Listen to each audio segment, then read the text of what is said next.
Será que verdadeiramente um dependente químico se recupera? Ou eu estou me iludindo esperando ele mudar o comportamento? Você já parou para pensar nessa situação? Ficou em dúvida se você deve ou não acreditar no dependente químico? Ou principalmente se você deve acreditar na recuperação? Quero te falar 3 verdades sobre a recuperação. Primeira, a recuperação ela é possível. Sim, só que ela é um processo. Essa é a segunda verdade que eu quero deixar muito claro para você. E a terceira verdade é, não é um milagre. Não acontece de uma hora para outra com uma mudança mágica para a vida. Por que eu estou falando isso para você? Primeiro, qual é o seu lugar e qual o seu papel na relação com o dependente químico? Você é mãe? Talvez você possa ser uma esposa ou outro familiar também. Como que você se coloca dentro dessa relação? Nós observamos muito, e eu observei isso várias vezes, né, em diversos casos, e eu costumo dizer que eu conheço pelo menos algumas 1000 famílias e também alguns 1000 dependentes durante todos esses anos de trabalho. Afinal de contas, né, desde o ano 2000, quando eu comecei a trabalhar ali dentro da clínica, já havia muitas situações de que existe uma relação entre a família e o dependente químico que está de forma desequilibrada.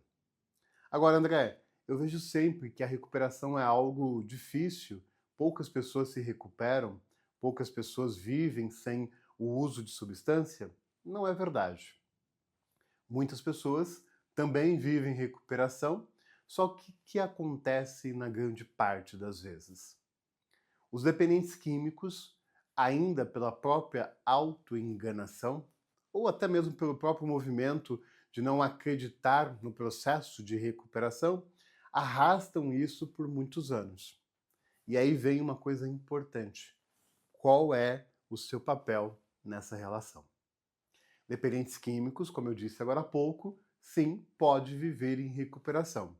Só que em viver em recuperação é um processo contínuo que é feito todos os dias. Não é só um período, não é só uma fase. Nós temos ali, de uma forma clara, quando uma pessoa que se tornou dependente é mais jovem, que essa pessoa tende a ainda insistir muito nesses comportamentos.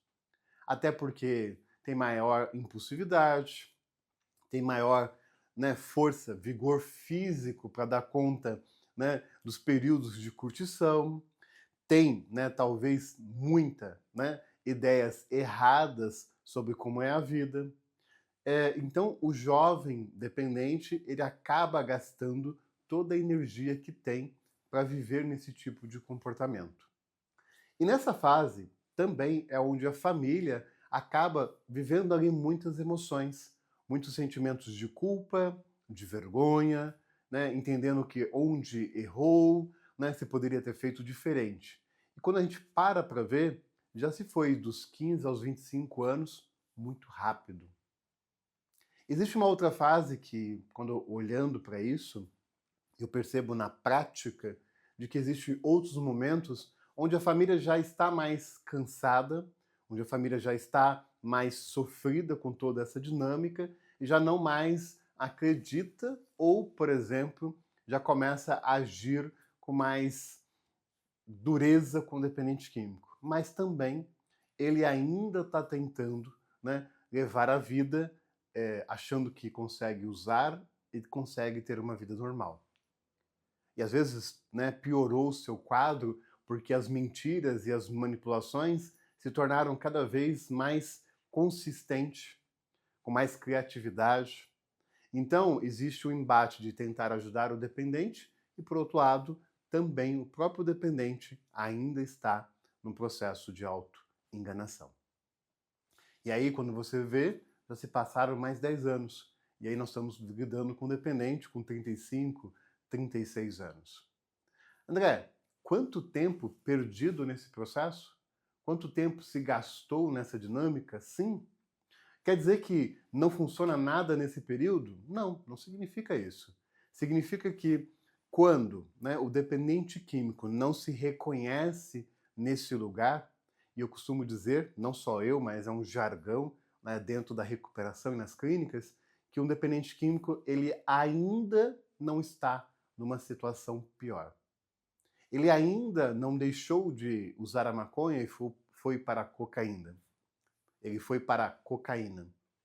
Ele ainda, né, não está em uma situação de rua ou começou a furtar os objetos de casa. André, você está me dando um cenário terrível. Então, será que isso vai mudar? E aí eu quero que você entenda de uma forma bem clara. Se existe possibilidade de mudança, se existe a recuperação, por que que o dependente que convive com você não muda? Por que que ele não vive a recuperação? E aí nós temos que olhar de uma forma muito próxima quais são as condições que o dependente químico está vivendo. Infelizmente, há muitos dependentes que podem perder tudo. Mas o perder tudo na vida, a referência, a sua dignidade, o deixar as escolas de lado, a faculdade, o melhor trabalho, um bom casamento, mas ele precisa entender que é o preço que ele está pagando por não mudar. Há pessoas dependentes químicos que podem chegar no tal fundo do poço com coisas muito rápidas e muito pertinentes, porque eles sabem que não querem viver naquela condição. Pessoas dependentes químicas tendem, de fato, a querer, né, ainda se iludir em viver um caminho que não deveria. Mas não quer dizer que isso não significa que é uma fase que possa mudar. O problema é que toda vez que você vive com um dependente químico, você vive de esperanças, vive de expectativas, vive da possibilidade, e isso maltrata demais qualquer familiar. Se você se coloca num papel, ou se você enxerga que é uma pessoa que deve salvar sempre o dependente químico, qual é a mensagem que você manda para essa pessoa? Você está dizendo, você não toma conta da sua vida. Você é incapaz de lidar com os problemas que você causa. Então, eu preciso me preocupar mais com você do que você mesmo. No final das contas, nós precisamos entender que pessoas dependentes químicas podem se acostumar com esse lugar ruim de ter alguém que se preocupa com eles mais do que eles mesmos. E qual é a sua função? A sua função é estabelecer para você um limite para tudo isso. Um limite de ajuda, que acaba sendo facilitação, um limite que vem do seu não, da sua postura, daquilo que você para de ser na vida do outro. Você também precisa estabelecer que a sua relação não pode ser uma relação de dependência emocional. Porque, no final das contas, quando o dependente químico entende que você vive dessa maneira, ele pode continuar fazendo muitas coisas. Não só usar drogas. E aqui é interessante. A recuperação ela é possível desde que haja um processo de mudança interna dessa pessoa. Um processo de mudança, de fato, daquilo que é comportamentos, daquilo que é a visão da própria vida. Parar de ficar culpando os outros, parar de responsabilizar as pessoas por aquilo que ele ou ela mesmo faz. Esse processo vem com maturidade, vem com dificuldades e vem também quando a família entende que ela não pode mais salvar o outro. O medo, a angústia, a necessidade de controle, né? O estar sempre certo no movimento faz com que a família acredite que ela não deva sair de perto. Esses dias mesmo, atendendo um casal, lidando com as dificuldades com seu filho, eles tenham, né, muito medo de deixar esse filho se afastar um pouco mais para viver uma vida mais independente. Porque o primeiro pensamento que essa família tem é de que ele possa morrer usando drogas. Ou que ele vai piorar o processo de uso. E, por um outro lado, né, quanto tempo se gasta tentando, de fato, né, deixar o outro sem usar a substância, mas sem olhar para a vida. André, parece fácil o que você diz. Não, não é fácil.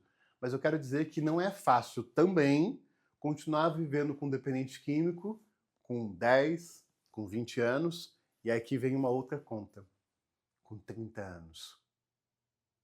Por quê? Lembra que a gente parou nos 35? Quando o dependente chega aos seus 45 e tem uma mãe de 75, 72 anos cuidando dele ainda, sendo ameaçada, sendo refém de uma chantagem emocional, sendo refém de alguém, né, que não olha para si. É interessante que, às vezes, né, e a gente começou falando aqui, se a recuperação é possível e se você está se iludindo, eu quero que você entenda o seguinte. Quando você é, por exemplo, uma pessoa que se relaciona como companheira, né, ou como companheiro de alguém dependente químico, você precisa colocar um prazo de validade para que isso mude, né, alguma coisa. Senão você precisa também tomar uma posição. André, mas eu sou mãe. Dizem que mãe nunca larga. Mas você vai desistir da sua vida para poder viver a vida do dependente químico? Você vai estar sempre como bombeiro apagando os incêndios que ele provoca? Você vai continuar mostrando que você ama a qualquer custo, saindo do seu lugar de mãe? Porque nós temos visões muito distorcidas e visões muito erradas, de fato, sobre aquilo que é o papel de cada um na vida do outro. André, você quer dizer então que eu devo abandonar, deixar para lá, me separar, colocar para fora de casa? Eu quero que você entenda o seguinte: o seu papel, as suas atitudes, as suas ações estão colaborando para o outro mudar ou continua tudo igual e piorando? Igual que eu digo é a repetição dos mesmos processos, os mesmos padrões de comportamento. Você continua alegando que você não consegue agir diferente e você quer a mesma coisa do dependente químico? A ilusão que nós vivemos na relação com o dependente químico é uma ilusão que nós criamos. Infelizmente, há muitas famílias que acabam acreditando mais nas ilusões do que nas ações. É verdade. Lembrando, 3 verdades sobre a recuperação do dependente. Ela é possível, ela é um processo e ela não é um milagre. Talvez você esteja esperando que o dependente químico se canse, mas você já está cansado demais. E você também não precisa fazer isso há muito tempo. Você não precisa carregar por muitos anos. Você não precisa ser refém de um processo da vida do outro, porque no final das contas nós temos alguns movimentos muito, muito difíceis para mudar. Sabe qual é? Eu não consigo controlar a vida de ninguém. Eu não consigo mudar o comportamento de ninguém. Mas, se eu me mudo, eu começo a mudar o que está em volta de mim. Só que esse é um movimento mais difícil, né? Porque o movimento mais rápido, ou deveria ser mais direto, por exemplo, seria começar por nós. Então, em vez de se iludir, entenda qual é a realidade que você vive hoje, o que você realmente espera da outra pessoa. Não é só parar de usar drogas. É uma mudança de vida, de comportamento. Se essa pessoa não quiser mudar, será que você deve insistir? Será que você deve continuar fazendo o mesmo mecanismo e ainda não tendo nada de mudança? Vivendo de pequenas e pequenas ilusões? Ou vivendo sempre a dor, né, da decepção e gerando raiva, mágoas e rancor para a sua vida? Entenda que todo dependente químico pode buscar mudanças. São desafios que precisam ser mudados e transformados com a vida. Seja a visão dessa pessoa com aquilo que ele enxerga de quem está ao redor, seja sobre como ele tem que ter responsabilidades, seja de parar de contar a mesma história que sempre reflete no uso, porque afinal de contas ninguém pode, né, culpar o outro se você mesmo faz mal a si. Ninguém deve, de fato, responsabilizar os outros enquanto você já é uma pessoa adulta, que tem problemas, mas que todos nós temos, mas que precisa também aprender a lidar com eles. Se alguém tem uma dor na vida, precisa aprender a tirar essa dor. Precisa buscar recursos. E isso é dado às pessoas dependentes químicas. O que, infelizmente, não muda é que, por falta de conhecimento da própria doença, o dependente químico não faz o caminho que deveria fazer, o processo de mudança. Às vezes também, por causa de que a família esteja adoecida na codependência, não enxerga outros caminhos e outros passos importantes a dar.